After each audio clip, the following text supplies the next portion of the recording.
Hello আসসালামু আলাইকুম, welcome to our 7 lecture of gravity and gravitation. So আজকে আমরা মহাকর্ষ এবং অভিকর্ষ চ্যাপ্টারে 7 লেকচার করব। এন্ড এইটার মধ্যে খুব ইম্পর্টেন্ট একটা টপিক যেটা বোর্ডে তোমার আসবেই, মানে কেউ যদি আমার এই চ্যাপ্টার থেকে কোশ্চেন করে অবভিয়াসলি এই টপিকটার কথা 2-3 বার ভাবতে হবে, মানে খুব ইম্পর্টেন্ট একটা টপিক, প্রতি বছর এখান থেকে কোশ্চেন রিপিট হয়।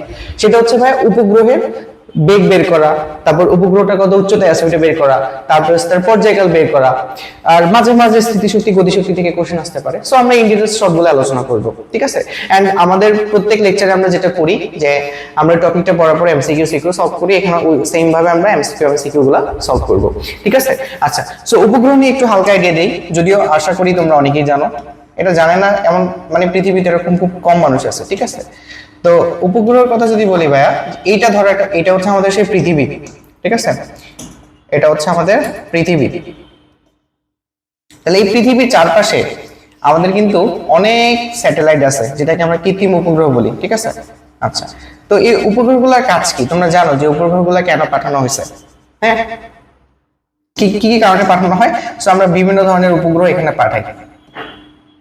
এগুলোর কাজ হয় কি, যে এগুলো হলো পৃথিবীকে কেন্দ্র করে এভাবে ঘুরতে থাকে। ঘুরে কি করে? ওরা বিভিন্ন কাজ করে। উপগ্রহগুলো এরকম কিন্তু নিজস্ব কক্ষপথ আছে, আমরা পৃথিবী থেকে এগুলোকে পাঠাই। বাংলাদেশের একটা এরকম একটা কৃত্রিম উপগ্রহ আছে। সো উপগ্রহ কিন্তু বিভিন্ন টাইপের হয়, এক একটা উপগ্রহের কাজ কিন্তু এক এক ধরনের। বিশেষ করে ধরো যে আমরা কথাবার্তা বলি, আমাদের নেটওয়ার্কিং করা, তারপর আমরা লাইভ যে ব্রডকাস্টিং দেখি, প্লাস ওয়েদার ফোরকাস্ট করা, মানে আবহাওয়ার পূর্বাভাস দেখানো। তারপরে হচ্ছে তোমার কিছু স্যাটেলাইট আছে যেটা হচ্ছে তোমার সার্ভেইলেন্সের, মিলিটারি সার্ভেইলেন্সের জন্য। তার মানে তোমার দেশের মানে বর্ডারের মধ্যে কি হচ্ছে, তারপরে কোথায় কি হচ্ছে, মানে তুমি দেশকে সার্ভেইলেন্স করার জন্য, বা বাইরে থেকে কোনো মানে হলো পরাশক্তি দেশের মধ্যে প্রবেশ করতেছে কিনা এগুলো করার জন্য তোমার স্যাটেলাইট গুলা সেই আকাশ থেকে তোমার কিন্তু ভূমির উপর নজর রাখে, ঠিক আছে। এবং এটা দিয়ে তোমার ভূমি থেকে অনেক ইনফরমেশন নেওয়া যায়। সো বিভিন্ন কাজে আমরা উপগ্রহগুলোকে এখানে পাঠাই, ঠিক আছে। সো এই যে কাজে আমরা পাঠাচ্ছি এই উপগ্রহগুলা, যে আমাদের বেগ কেমন হবে, পর্যায়কাল কেমন হবে, উচ্চতা কেমন হবে, এইগুলো বের করে হচ্ছে আমাদের আজকে লেকচারের কাজ। তো ভাইয়া এটাকে যদি আমরা পৃথিবী বলি, এটা হচ্ছে তোমার আর্থ, আর এগুলো হচ্ছে সেই আমাদের স্যাটেলাইট, ঠিক আছে। এখন আবার সেম ভাবে আমাদের চাঁদ কিন্তু আমাদের পৃথিবীর চারপাশে ঘুরতেছে। সো আমি চাঁদকেও উপগ্রহ বলতে পারতেছি, ওকে। আচ্ছা, এখন মাঝে মাঝে যেটা হয়, আমরা জানি যে পৃথিবীর চারপাশে এই স্যাটেলাইট গুলো ঘুরতেছে, আবার পৃথিবীর চারপাশে কিন্তু তোমার চাঁদও ঘুরতেছে। অপর পক্ষে আমরা জানি সূর্যের চারপাশে আবার পৃথিবী ঘুরতেছে। তো পরীক্ষায় যদি কোনোভাবে এরকমও দেওয়া থাকে যে ধরো এই কন্ডিশনের জন্য তোমার স্যাটেলাইট হচ্ছে কি, হয় তোমার ওই যে মানে যেই যেটা ঘুরতেছে অথবা চাঁদ হচ্ছে স্যাটেলাইট যখন পৃথিবীর চারপাশে ঘুরে, কিন্তু যখন ধরো এটা যদি আমার এরকম হয়, এটা যদি তোমার সান হয় মানে সূর্য হয়, আর এখানে যদি তোমার পৃথিবী থাকে, এটা যদি তোমার আর্থ হয়, তখন সেম ফর্মুলাটাই আমরা পৃথিবীর জন্য ইউজ করতে পারবো। বুঝা গেছে? মানে সূর্য থেকে পৃথিবীর উচ্চতা কতটুকু, পৃথিবীর পর্যায়কাল কতটুকু, পৃথিবীর রৈখিক বেগ কতটুকু, মানে স্যাটেলাইটের জন্য যে ফর্মুলাগুলো ইউজ করছি তখন আর্থের জন্য ফর্মুলাগুলো ইউজ করতে পারবো। কারণ স্যাটেলাইট যেমন পৃথিবীর চারপাশে ঘুরে, পৃথিবী আবার সূর্যের চারপাশে ঘুরে। এইটুকু ক্লিয়ার হইলে এখানে আর কোনো মেজর কোনো প্রবলেম নাই, ঠিক আছে। তো আসা হচ্ছে আমরা নেক্সট টপিকে যাই। আমাদের কাজ হচ্ছে ফর্মুলাগুলোকে ডিরাইভ করা, ভাই, ঠিক আছে, ওকে। এখন ভাই এখানে চিন্তা করো যে আমার এখানে পৃথিবী আছে, এন্ড পৃথিবীর চারপাশে একটা কক্ষপথ আছে, এবং কক্ষপথের মধ্যে ভাই আমাদের কি আছে, স্যাটেলাইট আছে। এখানে আমাদের স্যাটেলাইট ঘুরতেছে, ঠিক আছে। এটা হলো আমাদের সেই স্যাটেলাইট। তাহলে দেখো এই পৃথিবী থেকে এই স্যাটেলাইটের উচ্চতা কতটুকু?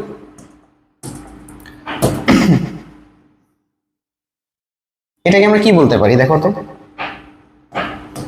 এটাকে আমরা এভাবে বলতে পারি,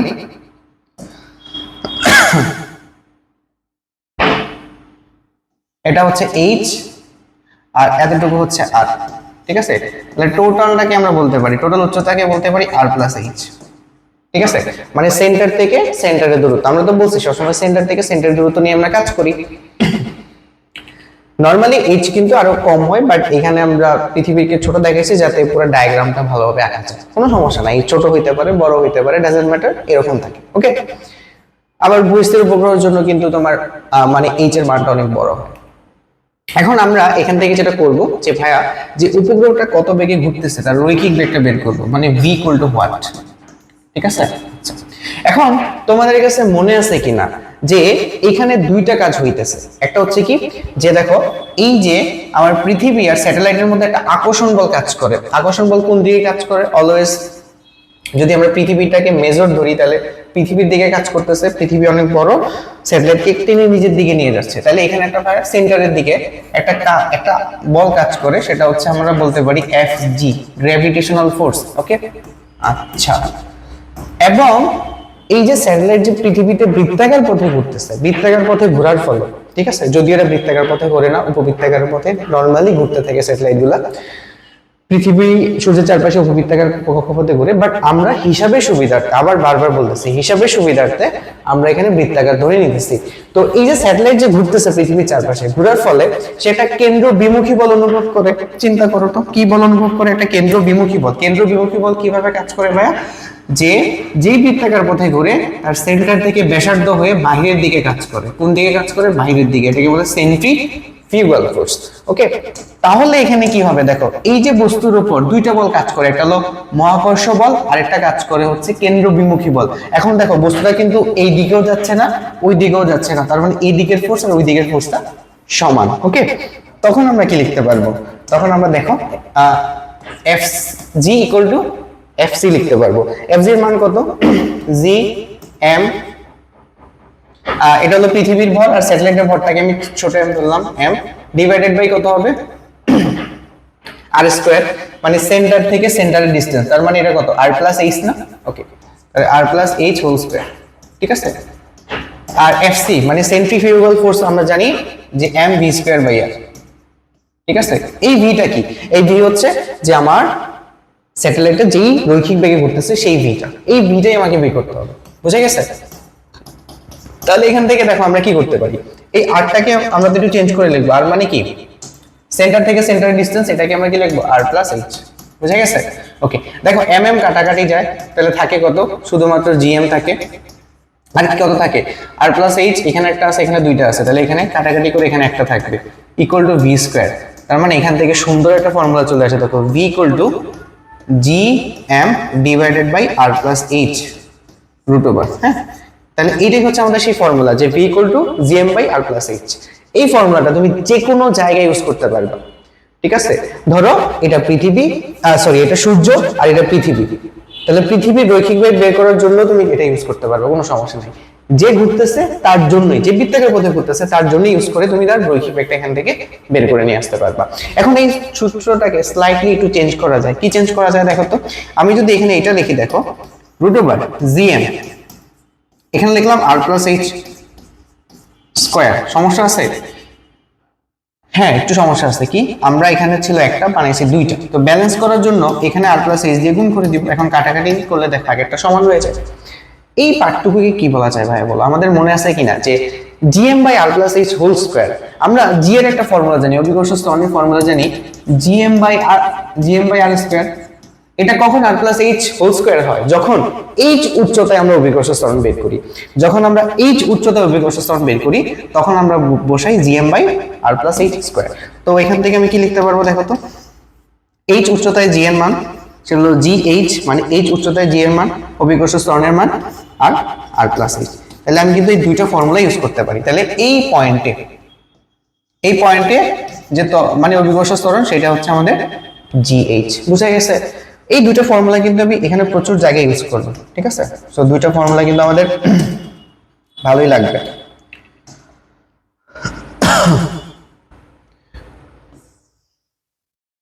এইটাও লাগবে আর এইটাও লাগবে। ঠিক আছে, সো এই দুইটা ফর্মুলা যদি আমরা একটু ভালোভাবে বুঝে নিই, জাস্ট ফর্মুলাগুলো ইউজ করে আমাদের ম্যাথ হয়ে যাবে। এবার যাই একটু সামনে, আরেকটু সামনে, আমাদের কাজ এখনো বাকি হয় না। আমাদের আরেকটা জিনিস বের করতে হবে ভাই, সেটা হচ্ছে এই যে বৃত্তাকার পথে যে ঘুরতেছে না, ঘুরতে তার টাইম কতটুকু লাগে, তার উচ্চতা কতটুকু। মানে ধরো এখানে তো একটা স্যাটেলাইট, সে তো পৃথিবীর চারপাশে ঘুরতেছে, তাহলে একবার ঘুরে আসতে, মানে এখান থেকে ধরো একবার ঘুরে আসতে যেই পরিমাণ সময় লাগে সেটাকে আমরা বলি পর্যায়কাল। ঠিক আছে, বা আবর্তন কাল বলি। তাহলে ওই আবর্তন কালটা আমাকে কিন্তু এখান থেকে বের করতে হবে, তাহলে আমরা ওইটা এখন বের করব। ঠিক আছে, সুন্দর মতো আমরা একটা পৃথিবী আর হচ্ছে একটা কক্ষপথ এঁকে নিই।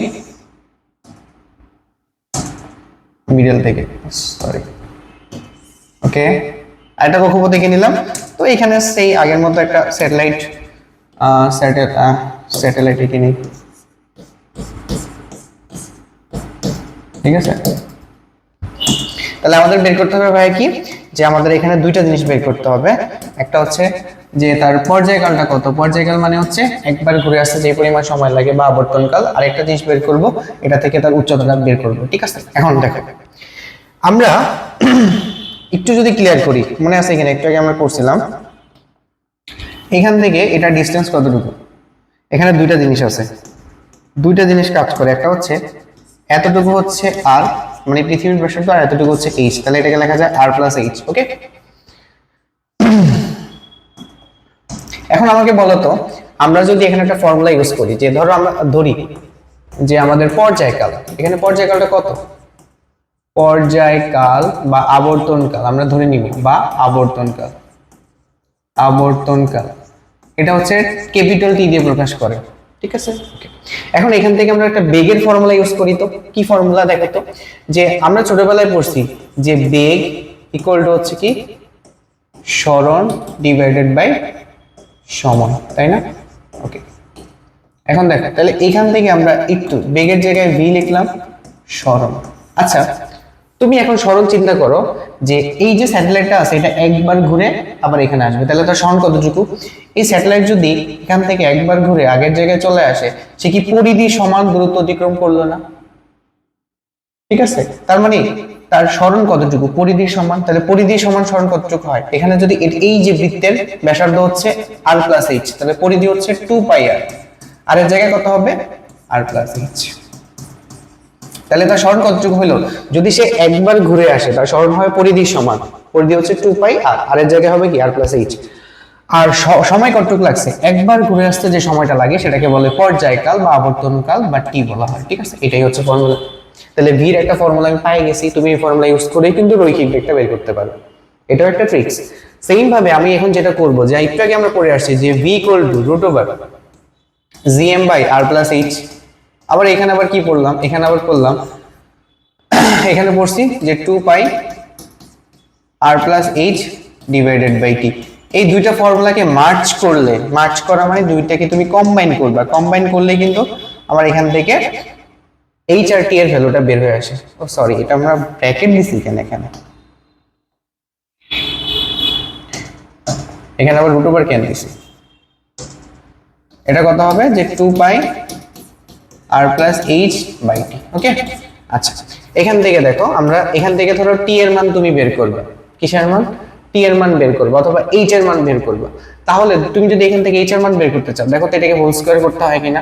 তাহলে পুরো ইকুয়েশনটাকে তোমার হোল স্কয়ার করতে হবে, যেহেতু দেখো আর এইচটা কিন্তু রুট ওভারের মধ্যে আছে, তাহলে হোল স্কয়ার করলে কি পাওয়া যায়, জিএম এখানে পাওয়া যায় কত R plus H, whole square করলে রুট ওভার চলে যাবে, এখানে থাকবে কত যে 4 পাই স্কয়ার আর প্লাস এইচ, আর নিচে থাকবে কত R plus H whole square থাকবে, নিচে থাকবে হচ্ছে টি স্কয়ার। বুঝে গেছে? এখন দেখো দেখো এখান থেকে যদি তুমি টি বের করতে চাও, তাহলে টিটাকে এই পাশে নিয়ে আসো, প্রথমে টি বের করো পরে এইচ বের করো। টিটাকে এই পাশে নিয়ে আসলে কত টি স্কয়ার আসবে এই পাশে, আর ওই পাশে গেলে কত আসবে দেখো 4 পাই স্কয়ার আর প্লাস এইচ কিউব। বুঝে গেছে? আর জিএমটা নিচে চলে যাবে, টি স্কয়ার এখানে আর প্লাস এইচ উপরে চলে গেলে এখানে দুইটা আছে, এখানে একটা মিলে কিউব হয়ে গেছে, আর জিএমটা নিচে চলে আসবে। তাহলে এখান থেকে দেখো টি এর একটা সুন্দর ভ্যালু বের হয়। টি ইকুয়াল টু লেখা যায় কত, রুট ওভার যদি করে দিতাম 4 পাই স্কয়ারটা কি হয়ে যাবে 2 পাই হয়ে যাবে, 2 পাই আর রুট ওভারের মধ্যে সবগুলা চলে আসবে আর plus H cube divided by হচ্ছে জিএম। এটাই হচ্ছে আমাদের ফর্মুলা, পর্যায়কাল বের করার ফর্মুলা। মনে থাকবে, এটা আমাদের কিন্তু লাগবে, ঠিক আছে।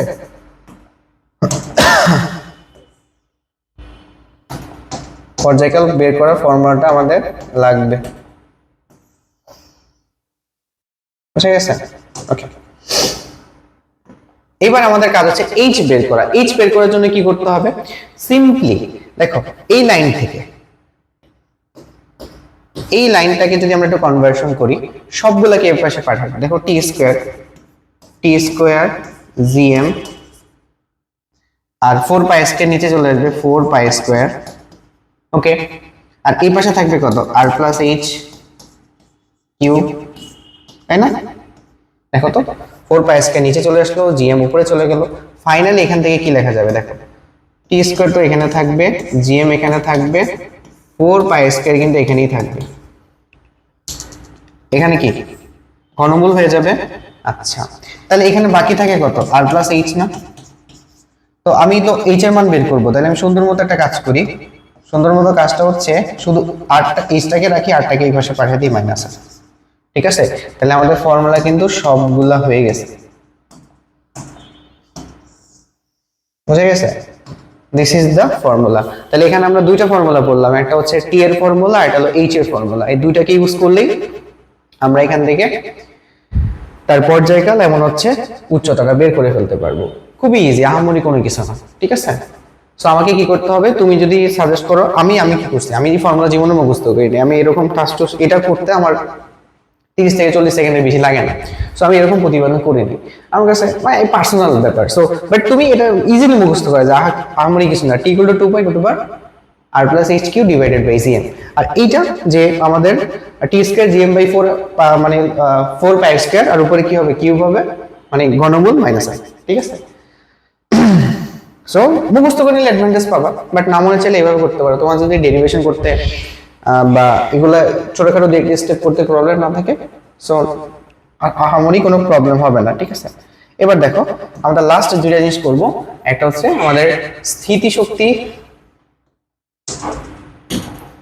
দুইটা জিনিস করবো। একটা হলো স্থিতিশক্তি, যেটাকে আমরা বিভব শক্তি বলি, ও হচ্ছে গতিশক্তি। এই দুইটা একটু কাজ করে নি, তাহলে কোনো প্রবলেম হবে না। ঠিক আছে, সিম্পলি দুইটা কাজ করবো। দেখো তো আমরা কষ্ট করে এখানে এখানেই যে পৃথিবী, আবার সেই কক্ষপথ। তো এখানে ধরো স্যাটেলাইট আছে, স্যাটেলাইট, এই স্যাটেলাইট আছে এখানে। তাইলে এইটার হচ্ছে প্রথমে আমরা বের করবো ভাই স্থিতিশক্তি। স্থিতিশক্তির ফর্মুলা আমি তোমাদের লেকচার হচ্ছে লেকচার 4 করেছি না 3 তে করেছি। লেকচার 3 তে তোমাদের কিন্তু স্থিতিশক্তি করাইছি, মুক্তিবেগের কনসেপ্ট। সরি, লেকচার তোমাদের 5 এ করাইছি, আবার সরি লেকচার 6 এ করাইছি। 6 এ হচ্ছে তোমাদের মুক্তিবেগ নিয়ে, মানে ওই মুক্তিবেগ টপিকটাতে তোমাদের স্থিতিশক্তি নিয়ে আলোচনা করা হয়েছে। আর ডিটেইলস আলোচনা করা হবে তোমাদের লেকচার 4 এবং লেকচার 5 এ। ঠিক আছে, সো ওইটার মধ্যে তোমরা তো দেখে নিতে পারবা, সমস্যা নেই। তো স্থিতিশক্তির ফর্মুলাটা জাস্ট মনে রাখো। স্থিতিশক্তি কিভাবে বের করে, স্থিতিশক্তি বা বিভব শক্তি, যে ইউ ইকুয়াল টু লেখা যায় যে minus G M M divided by R. মানে আর কি, আর হচ্ছে তোমার সেই মানে আর হচ্ছে তোমার দুটার মধ্যকার ডিসটেন্স, আর এম ক্যাপিটাল এম হচ্ছে মানে যে সেন্টারে থাকা বস্তু, আর এম মানে যাকে কেন্দ্র করে ধরে ঘুরতেছে। ঠিক আছে, মানে দুটো বস্তু আর কি। ক্যাপিটাল এম নরমাল একটা বস্তু হইতে পারে, মানে হলো ছোট এম আর একটা বস্তু হইতে পারে, সেটা ঘুরতে পারে নাও ঘুরতে পারে, ডাজন্ট ম্যাটার। ঠিক আছে, মানে দুটো বস্তু। আর জি হচ্ছে কি, জি হচ্ছে গ্র্যাভিটেশনাল কনস্ট্যান্ট। তাহলে যে কোনো দুইটা বস্তুর ভর তুমি এখানে বসাইলা, তাদের মধ্যে ডিসটেন্স বসাইলা, গ্র্যাভিটেশনাল কনস্ট্যান্ট বসাইলে কিন্তু তার স্থিতিশক্তি হয়ে যায়, নট রিকোয়ার্ড তাকে ঘুরতেই হবে। ওকে, আর গতিশক্তির ফর্মুলা হচ্ছে কি, গতিশক্তির formula E K equal to লেখা যায় ভাই হাফ এম ভি স্কয়ার। এখন এখানে হালকা একটু চেঞ্জ করা যায়। চেঞ্জটা কি, যে আমরা জানি যে হাফ এম ভি উপগ্রহের বেগ হচ্ছে এইটা root over GM by R plus H, তাই না? মনে আছে কিনা, একটু আগে আমরা করে আসছি। এখন এটাকে কি করতে হবে, স্কোয়ার করতে হবে না? স্কোয়ার করলে কি আর থাকবে? স্কোয়ার করলে দেখো এই এটা চলে যায় না। আমি ছোট্ট একটা কাজ করি, এম লাইক দিয়ে মুছে দিই। ওকে, তাহলে শুধুমাত্র কি থাকবে বলো, আজাইরা টাইম নষ্ট করতেছি, তাই না? তো এখান থেকে কি লেখা যাবে, যে আমরা যদি এখান থেকে বলতে পারি যে half M G M by R plus H, আর এটাকে হালকা একটু চেঞ্জ করা যায়। এটাকে ধরো আমরা কি লিখতে পারি, জি এম এম। আচ্ছা বলো তো, এই আর সেন্টার থেকে সেন্টারের ডিসটেন্সটা কতটুকু, আমরা তো জানি এটা হলো এইচ আর এটা হচ্ছে আর, তার মানে আর প্লাস এইচ। এটাকে করে আসছি, দেখো লেখা যায় মাইনাস জি এম এম, একবার লিখলামই, আর প্লাস এইচ লেখা যায় ডিরেক্টলি, আর এটাকে লেখা যায় এত। তাহলে টোটাল মোট শক্তিটা কত হবে দেখো, মোট শক্তি আমরা এখান থেকে বের করে ফেলতে পারি। মোট শক্তি কত হবে, মোট শক্তি হলো স্থিতিশক্তি প্লাস গতিশক্তির যোগফল। তাহলে দেখো আলটিমেটলি লেখা যায় G M M divided by R plus H plus G G M M divided by কত হবে 2 আর প্লাস এইচ। আলটিমেটলি দেখো দুইটা হিসাব করলে আমরা কত পাই, হিসাব করলে দেখো minus G M M divided by 2 R plus H এরকম পাওয়া যায়। ঠিক আছে, ব্র্যাকেট আছে, বুঝা গেছে? তো মোট শক্তি কিন্তু কি, এটা কিন্তু পরীক্ষায় কোশ্চেন আসতে পারে, মোট শক্তি কিন্তু অলওয়েজ ঋণাত্মক থাকে। মোট শক্তি অলওয়েজ কি, ঋণাত্মক। তার মানে আমাদের একটা উপগ্রহের টোটাল যে মোট শক্তি আসে সেটা কিন্তু ঋণাত্মক আসে। এটা ঋণাত্মক আসার বেসিক্যালি কারণ হচ্ছে আমাদের যে পোটেনশিয়াল এনার্জি বা স্থিতি শক্তি বা বিভব শক্তি এটা অলওয়েজ ঋণাত্মক হয়। সো এইটার কারণে এটার মান অনেক বড়, এখান থেকে তুমি ঋণাত্মক মানটাই পাবা। বুঝা গেছে? আই থিঙ্ক আমাদের ক্যালকুলেশন ঠিক আছে, একটা থেকে অর্ধেক চলে গেলে অর্ধেক থাকে। ওকে, এবার চলো আমরা ম্যাথ গুলো প্র্যাকটিস করি। আমাদের এখানে যতগুলো ম্যাথ আছে না, আমরা হচ্ছে একটা একটা করে ম্যাথ গুলো প্র্যাকটিস করব। আমরা বেসিক সব কিছু আলোচনা করে ফেলছি। তো আসলে প্রথমে এমসিকিউ সলভ করি, খুবই ইম্পর্টেন্ট এমসিকিউ গুলো পরীক্ষায় ধরে ধরে আসবে। এক নম্বর এমসিকিউ দেখো, 21-22 নম্বর এমসিকিউ। তো আমাদের একটা পৃথিবী দেওয়া আছে আর পৃথিবীর চারপাশে কৃত্রিম উপগ্রহ ঘুরতেছে। তো এইচ দেওয়া আছে 7 × 10⁵ মিটার, এইচ এর ভ্যালু। ঠিক আছে, আচ্ছা এই কালিটা দেখা যাচ্ছে না, সো আমাদের অন্য একটা কালি ইউজ করা লাগবে, এটা ইউজ করি। ওকে, সো এইচ এর মান দেওয়া আছে দেখো 7 × 10⁵। আচ্ছা, মানে পৃথিবী পৃষ্ঠ থেকে কৃত্রিম উপগ্রহের উচ্চতা, মানে পৃষ্ঠ থেকে উচ্চতা, এই পৃষ্ঠ থেকে এই এতটুকুর মান দেওয়া আছে এইচ। এখন বলছে উদ্দীপকের আলোকে 63 নং এবং 64 নং মানে 21 আর 22 নং কোশ্চেন সলিউশন করতে বলছে। এটা হচ্ছে রুয়েট অ্যাডমিশন টেস্ট 17-18 তে। তো প্রথমে আমাকে বলছে উপগ্রহটির আনুভূমিক বেগ বের করো। তো আনুভূমিক বেগ বের করবে, এই যেহেতু দেওয়া আছে ফর্মুলা কোনটা ইউজ করবা, v = √gm/r+h। ঠিক আছে, ফর্মুলা ইউজ করলে তোমার ভ্যালু যা আসে তা ইউজ করে দিবা, কোনো প্রবলেম নাই। ওকে, সো আমরা হিসাব করে দেখি এখানে কত আসে। ভ্যালু বসাইতে হবে, ভ্যালু এখানে বসানো সবগুলা। আর এর মান হচ্ছে 6.4 10⁶, এইচ এর মান হচ্ছে 7 × 10⁵, আর জি এর মান হচ্ছে 6.67 10⁻11, আর এম এর মান পৃথিবীর ভর 6 × 10⁻24। এগুলা কিন্তু একবারে মুখস্থ রাখা লাগবে, নাহলে কিন্তু পরীক্ষা করা যাবে না কিছু, ম্যাক্সিমাম টাইমে দেওয়া থাকে না। 6.67 × 10⁻11 into 6 × 10⁻24 divided by 6.4 10⁻6 plus 7 × 10⁵ 7507 7507 I think সবগুলো 6.67 10⁻11 6 × 10⁻, হ্যাঁ। সো আমাদের রেজাল্ট দেখো, এটা নিয়ে একটু কথা বলতেছি, ওয়েট।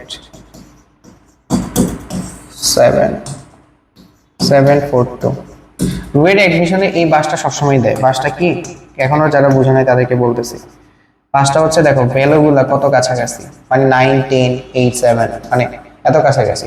তো স্টুডেন্ট এখানে অনেক সময় ভুল করে ফেলে, হ্যাঁ। সো এই জন্য একটু কেয়ারফুলি, বিশেষ করে সিকিউরিটি এক্সামে এটা হয়, মানে অপশনগুলো খুব কাছাকাছি থাকে, তোমাকে ফাঁদে ফেলানোর ট্রাই করে। সো একটু কেয়ারফুলি অ্যান্সার করতে হবে, ঠিক আছে, মনে থাকবে এটা। এবার দেখো আমরা টি এর মান বের করি। টি এর ফর্মুলা হচ্ছে কত ভাই, 2 পাই, আর ভিতরে জানি কি থাকে, r+hq ডিভাইডেড বাই gm। ঠিক আছে, ফর্মুলা আই গেস আমি ঠিক লিখছি, কোনো ভুল হওয়ার পসিবিলিটি নাই, নিজেই একটু আগে সলিউশন করছি, সো হবে না। এবার দেখো আমরা এখান থেকে টি বের করে ফেলি। 2 পাই ইনটু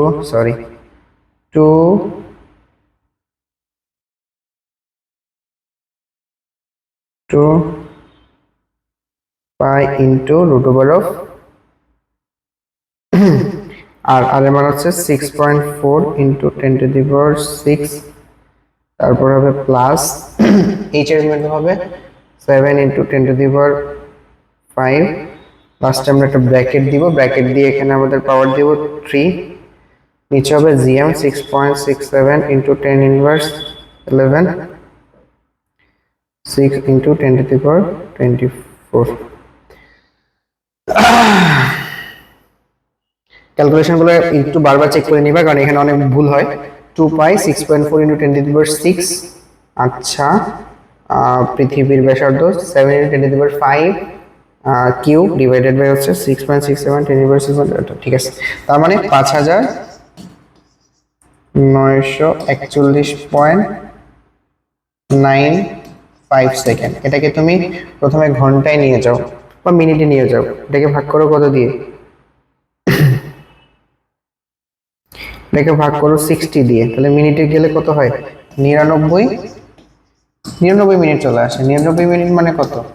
1 ঘন্টা 60 মিনিট বাদ গেলে আর 39 মিনিট থাকে, তার মানে 1 ঘন্টা 39 মিনিট, ঠিক আছে। 1 ঘন্টা 39 মিনিট। অপশনগুলো কিন্তু কাছাকাছি, দেখো 39 40 41। So this is the trap. এবার আসো 23 নাম্বারটা সলিউশন করি। 23 নম্বরে বলছে আর এবং 4r ব্যাসার্ধে বৃত্তাকার কক্ষপথে প্রদক্ষিণ দূরত্ব দুটি কৃত্রিম উপগ্রহের পর্যায়কালের অনুপাত কত হবে? তো টি এর ফর্মুলা একটু খেয়াল করো। টি ইকুয়াল টু হচ্ছে 2 পাই রুট ওভার হচ্ছে r plus H cube divided by হচ্ছে জিএম। এখন বলছে আর এবং 4r ব্যাসার্ধের বৃত্তাকার, মানে বৃত্তাকার কক্ষপথে প্রদক্ষিণ দূরত্ব, তাহলে একটা r ব্যাসার্ধ একটা 4r ব্যাসার্ধ। এখানে আবার তোমরা গুলায় ফেলো না। আমাদের মনে আছে কিনা আমি তো স্লাইডটা তোমাদের একটু চেক করে দিই, যে বৃত্তাকার পথের ব্যাসার্ধ মানে কি, পুরোটা কিন্তু বুঝায়। এখানে কথাটা বলছে কি, দেখো বৃত্তাকার কক্ষপথের ব্যাসার্ধ মানে যে কক্ষপথে ঘুরে। আমি যদি তোমাকে এখানে কোয়েশ্চেন করি, ধরো এইটা, এই যে বৃত্তাকার পথে ঘুরতেছে, এই বৃত্তাকার কক্ষপথের ব্যাসার্ধ কিন্তু এইচ না, টোটাল সেন্টার থেকে সেন্টার মানে আর প্লাস এইচ হবে পুরো বৃত্তাকার কক্ষপথের ব্যাসার্ধ, ঠিক আছে। পুরো বৃত্তাকার কক্ষপথের ব্যাসার্ধ হচ্ছে আর প্লাস এইচ। তাহলে এইটার ক্ষেত্রে যদি চলে আসো, এখানে কি বুঝাইছে, যে আমরা যদি এরকম ভাবে যে বৃত্তাকার কক্ষপথ আঁকি, এই যে পুরাটা, এই পুরাটার ভ্যালু হচ্ছে কত? প্রথমে ছিল আর, পরে হয়েছে 4r, তাইলে তোমার কত হবে? তার মানে r প্লাস এইচ এর ভ্যালু বুঝাইছে। তাহলে দেখো তো আমরা t1 এর জায়গায় কত লিখতে পারি? t1 সমান লেখা যায় 4 পাই, r প্লাস এইচ এর জায়গায় লেখা যাবে r cube divided by gm, আরেকবার লেখা যাবে t2 ইকুয়াল টু কত? 2 pi root over 4r cube করলে কত হয়? 4 কে কিউব করলে হয় 64 না? 64, 4 কে কিউব করলে 64 r cube divided by gm। এখন বলো তো, বাকি সবগুলো তো সমান থাকবে, শুধু পার্থক্য হবে কোন জায়গায়? r কিউব আর কত? 4r কিউব, মানে শুধুমাত্র এই দুটো চেঞ্জ। তাহলে আমরা যদি বলছে তাদের অনুপাত কত হবে, তাহলে t1 বাই t2 করে দিলে কত আসে? দেখো 2 পাই কাটা যাবে, gm কাটা যাবে, উপরে থাকবে r কিউব আর নিচে থাকবে দেখো 64 আর কিউব করলে কত হয়? 64 কে যদি আমরা মানে বর্গমূল করি, তাহলে কত? বর্গমূল করলে কত পাওয়া যাবে? 8 পাওয়া যাবে। আর এটা 64 আর এখানে পাওয়া যাবে রুট ওভার আর কিউব কাটা, তাহলে 1 কত? 1/8, 1:8 পাওয়া যাবে, ঠিক আছে। তুমি যখন বৃত্তাকার পথের ব্যাসার্ধ বাড়াবা, তখন কৃত্রিম উপগ্রহের পর্যায়কালটাও কি বেড়ে যাবে। বোঝা গেছে? এটা 1/8 হচ্ছে তোমার অ্যান্সার। বেসিকটা ক্লিয়ার থাকলে প্রবলেম হবে না। এবার পরে আসো 24, ভূপৃষ্ঠ হতে অল্প উচ্চতায় এবং ভূপৃষ্ঠের সমান্তরালে অল্প উচ্চতা বলছে, তার মানে এইচটাকে আমি অলমোস্ট মানে টেন্স টু, ঠিক আছে, টেন্স টু তুমি 0 ধরতে পারো। ভূপৃষ্ঠের সমান্তরালে একটি নভোযানকে কত দ্রুতিতে চালালে যাত্রীরা ওজনহীন অনুভব করবে, ঠিক আছে। হ্যাঁ, ভূপৃষ্ঠ থেকে হতে অল্প উচ্চতায় এবং ভূপৃষ্ঠের সমান্তরালে একটি নভোযানকে কত দ্রুতিতে চালালে যাত্রীরা ওজনহীন অনুভব করবে, ঠিক আছে। তার মানে এখানে সিম্পলি একটা কথা বলে দিই, আমাদের কৃত্রিম উপগ্রহগুলো যখন ঘুরে, ওটার মধ্যে যে লোকগুলো থাকে, তোমরা তো জানছো যে স্পেসে বা স্পেস ক্রাফটের মধ্যে বা স্যাটেলাইটের মধ্যে যে মানুষগুলো থাকে, তারা কিন্তু ওজনহীন অনুভব করে। এটার কারণ হচ্ছে স্যাটেলাইট আসলে ফ্রি ফল করে। তোমরা এটা শুনে ইয়ে থেকে পড়তে পারো, বাট এটা নিয়ে খুব মজার অনেক ভিডিও পাবা, যে তুমি যে ইজ স্যাটেলাইট ফ্রি ফলিং এরকম কোশ্চেন করে দেখো, তোমার অনেক অ্যান্সার পেয়ে যাবা। স্যাটেলাইট কিন্তু পৃথিবীর চারপাশে ঘুরে, তোমার মনে হয়, বাট এটা ফ্রি ফল করে। এখন ফ্রি ফল করতে যায় পৃথিবীর উপর পড়ে না কেন? তার রৈখিক ভেলোসিটির কারণে। কারণ যখন যে পড়তে চায় তখনই তাকে ঠেলে সামনের দিকে নিয়ে যায়, এই জন্য আমরা একটা বৃত্তাকার গতিপথ খুঁজে পাই। ঠিক আছে, সো এটা ওইটাই মিন করছে যে তোমার যে যদি এটা স্যাটেলাইটের মতো বিহেভ করে তখনই আমরা ওজনহীন অনুভব করব। আই মিন এখানে বলছে যে স্যাটেলাইটের ভেলোসিটিটা বের করতে। ঠিক আছে, তো আমরা স্যাটেলাইটের ভেলোসিটি কেমনে বের করি? √gm/r+h। এখন একবার চিন্তা করো, এই যে h আছে, h টেন্ডস টু 0, তাই না? বলছে ভূমির কাছাকাছি, তাহলে এখানে gm/r+r বসায় দাও, এন্ড এটার ভ্যালু দেখবা 7.9 এর কাছাকাছি আসে অলমোস্ট। তোমাদের লেকচার আমি কত নাম্বার ছিল এটা লেকচার 2 এর দিকে এরকম করেছি যে এত বেগে যদি তুমি মানে ভূপৃষ্ঠের একটা পাহাড় থেকে, একটা পাহাড়ের উচ্চতা কত, অনেক ছোট না, ওটাকে তুমি উচ্চতাকে নেগলেক্ট করতে পারো। পাহাড়ের উপর থেকে যদি 7.9 কিলোমিটার/সেকেন্ড কোনো একটা বস্তুকে নিক্ষেপ করো, ওটা কিন্তু পৃথিবীতে একটা উপগ্রহের মতো আচরণ করবে, মানে উপগ্রহের মতো ঘুরতে থাকবে। ঠিক আছে, এটাই ভূমি সমান্তরালে। এটা বের করে দেখো, এইরকম একটা ভ্যালু তোমার চলে আসে। বুঝা গেছে? এবার নেক্সট কোশ্চেনে চলে যাই। সূর্যের চারদিকে পৃথিবীর কক্ষপথের ব্যাসার্ধ হচ্ছে এত এবং আবর্তনকাল এত, পৃথিবীর দ্রুতি কত বের করতে বলছে। পৃথিবীর দ্রুতি মানে পৃথিবীর বেগ বের করতে বলছে। এখানে ওই কাজটা করবা যেটা আমি অলরেডি বলে ফেলছি। এতক্ষণ আমরা স্যাটেলাইটের বেগ বের করতাম, এখন পৃথিবীর বেগ বের করব। যেহেতু পৃথিবী সূর্যের চারপাশে ঘুরতেছে, এখন আমি চিন্তা করব সূর্যের সাপেক্ষে পৃথিবী একটা স্যাটেলাইট। বুঝা গেছে? ফর্মুলা ইউজ করে দাও। কি কি দেওয়া আছে দেখো তো। পৃথিবীর সূর্যের চারদিকে পৃথিবীর কক্ষপথের ব্যাসার্ধ দেওয়া আছে 1.5 × 10⁻11 মিটার, এবং আবর্তনকাল দেওয়া আছে, টি এর মান দেওয়া আছে। তাহলে কোনটা ইউজ করা যায়?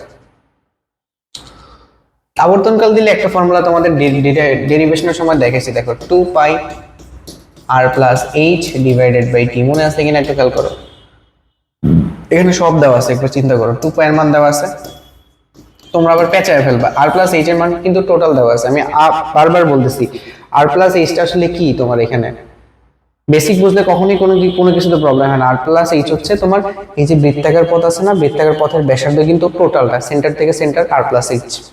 এখানে কিন্তু টোটালের মান ডিরেক্ট বলে দিছে, সো তুমি এখানে r/h এর মান আলাদাভাবে বসানোর কোনো দরকার নেই, একসাথেই বসবে। r+h এর ভ্যালুটাই আসলে কত? ওই যে বৃত্তাকার পথের ব্যাসার্ধ 1.5 × 1.5 × 10⁻11 ডিভাইডেড বাই তার পর্যায়কাল হচ্ছে কত? 3.14 × 10⁻7। ঠিক আছে, তাহলে দেখো 2π × 1.5 × 10⁻11 ডিভাইডেড বাই 3.14 দিছে কেন দেখছো? পাই কাটা যাবে আর কি, 7। সো অলমোস্ট 30,000 মতো আসে, মানে 30,015 মিটার/সেকেন্ড। তাহলে অ্যান্সার কোনটা হবে? এই যে 30,000 এর কাছাকাছি। এটা কিন্তু 30 আর 3টা শূন্য, মানে 30,000। ঠিক আছে, বুঝা গেছে? সো আমরা মোটামুটি কিন্তু সবগুলো এমসিকিউ সলভ করে ফেলছি। এখন আমাদের কাজ প্রায় কিছুই না, সিকিউ সলভ করা। এখন এমসিকিউ তো মানে হলো যে ম্যাথগুলো সলভ করছি, সিকিউতে সিমিলার ম্যাথ আমি তোমাদের ম্যাক্সিমামই জাস্ট ধরাই দিব, তোমরা জাস্ট প্র্যাকটিস করবে আর কিছুই না। ঠিক আছে, এবার দেখো, একটি উপগ্রহ পৃথিবীকে 90 মিনিটে একটি বৃত্তাকার পথে পরিভ্রমণ করতে পারে। 90 মিনিটে, 90 মিনিটে কয়বার প্রদক্ষিণ করে ভাইয়া? একটি বৃত্তাকার পথে ভ্রমণ করতে পারে। তাহলে এটা পর্যায়কাল টি এর মান হচ্ছে 90 মিনিট শেষ। এটাই হচ্ছে আসল কথা। ঠিক আছে, 90 মিনিটে একটি বৃত্তাকার পথে পরিভ্রমণ করতে পারে। পৃথিবী পৃষ্ঠ হতে উপগ্রহটির উচ্চতা নির্ণয় করো। টাইম পিরিয়ড দেওয়া থাকলে কোন ফর্মুলা ইউজ করি?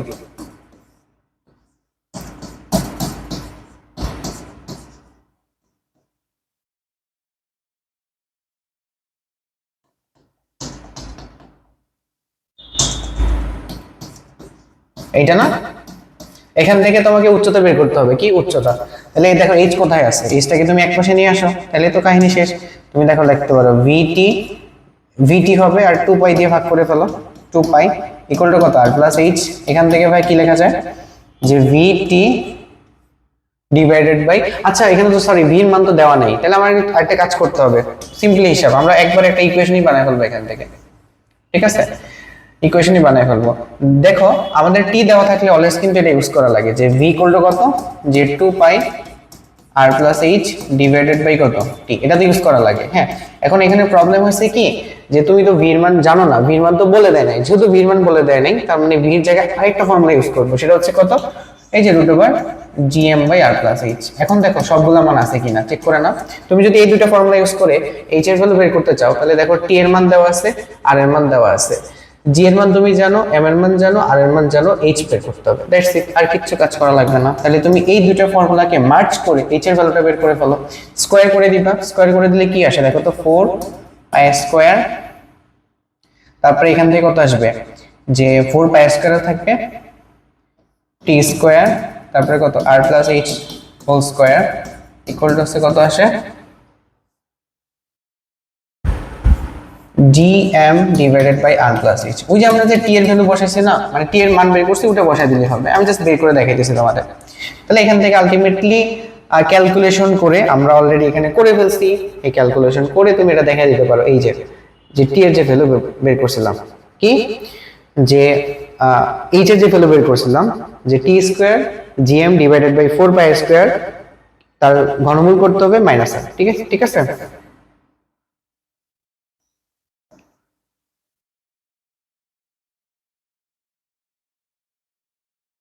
তাহলে এখান থেকে টি এর এইচ এর ভ্যালু কত পাই,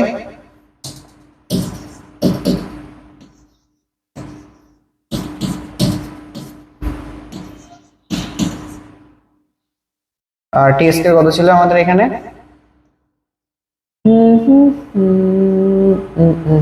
জিএম উপরে ছিল, জিএম আর নিচে হলো 4 পাই স্কয়ার। ওকে স্যার, এটা বসাই দিলে তোমার কাজ এখান থেকে শেষ।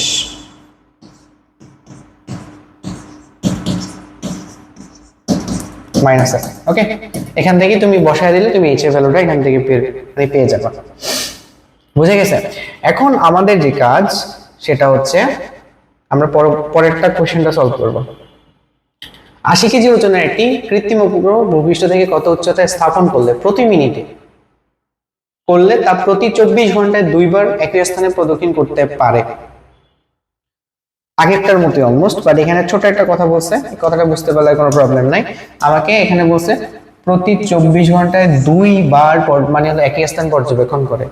তার মানে দেখো এটা যদি মানে পৃথিবী হয়, এন্ড পৃথিবীর চারপাশে একটা কক্ষপথ আছে, সেই কক্ষপথে স্যাটেলাইট ঘুরতেছে, এন্ড একই জায়গায় 2 বার প্রদক্ষিণ করে 24 ঘন্টা, তার মানে কি, তার মানে সে পৃথিবীকে আসলে 2 বার অতিক্রম করে, ঠিক আছে। 24 ঘন্টায় কতবার, ধরো এই জায়গাটাতে যদি পৃথিবীতে এখান থেকে স্টার্ট করলো, সে এখান থেকে স্টার্ট করছে, এখন শুরু করছে, তাহলে এই জায়গাতে পৃথিবীকে যদি সে 2 বার দেখতে চায়, তাহলে ধরো একবার ঘুরলো, একবার দেখছে, আরেকবার ঘুরলে কি আরেকবার দেখবে, বুঝতে পারছো। এখান থেকে স্টার্ট করছে, এখান থেকে ধরো পৃথিবীকে একটা জায়গায় পর্যবেক্ষণ করতেছে, তো একই জায়গায় যদি 2 বার থাকতে হয়, একবার ঘুরলে একবার থাকবে, আরেকবার ঘুরলে 2 বার থাকবে, তার মানে আসলে পৃথিবীকে কয়বার প্রদক্ষিণ করে, 2 বার। এটা ইনডাইরেক্টলি তোমাকে বুঝাইছে, ঠিক আছে। তো পৃথিবীকে যদি সে 2 বার প্রদক্ষিণ করে, তাহলে এখানে তার পর্যায়কাল কত হবে, টি এর পর্যায়কাল হবে সোজা কথা 12 ঘন্টা, শেষ।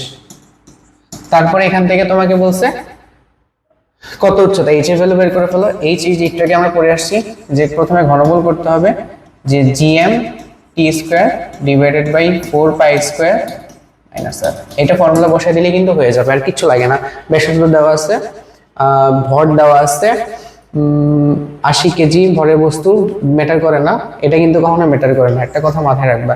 কৃত্রিম উপগ্রহের ভর কত, এগুলোর উপর পর্যায়কাল, তার ভেলোসিটি, কোনো কিছুই ম্যাটার করে না, শুধুমাত্র ম্যাটার করে মানে কোন কক্ষপথে আছে তার উপর, বাকি কোনো কিছু ম্যাটার করে না, ঠিক আছে। তো এখান থেকে ম্যাথটা এখানে বসাই দিলে তোমার হয়ে যাচ্ছে। পরবর্তী ম্যাথ এখানে বলছে কোন এক উচ্চতায় যেখানে অভিকর্ষ ত্বরণের মান এইচ উচ্চতায় এত, সেখানে একটি উপগ্রহের বেগ 8 কিলোমিটার পার সেকেন্ড পৃথিবী পৃষ্ঠ থেকে কত উচ্চতায় উপগ্রহটি পৃথিবীকে প্রদক্ষিণ করছে নির্ণয় করো। এইচ বের করতে বলছে। এখন দেখো তোমাদের একটা ফর্মুলা পড়েছি, যখন তোমার জিএইচ এর মান দেওয়া থাকে, তখন আমরা মনে আছে কিনা আমরা দুইটা ফর্মুলা পড়ছিলাম ভি দিয়ে, এটা হলো কত root over GM by R plus H.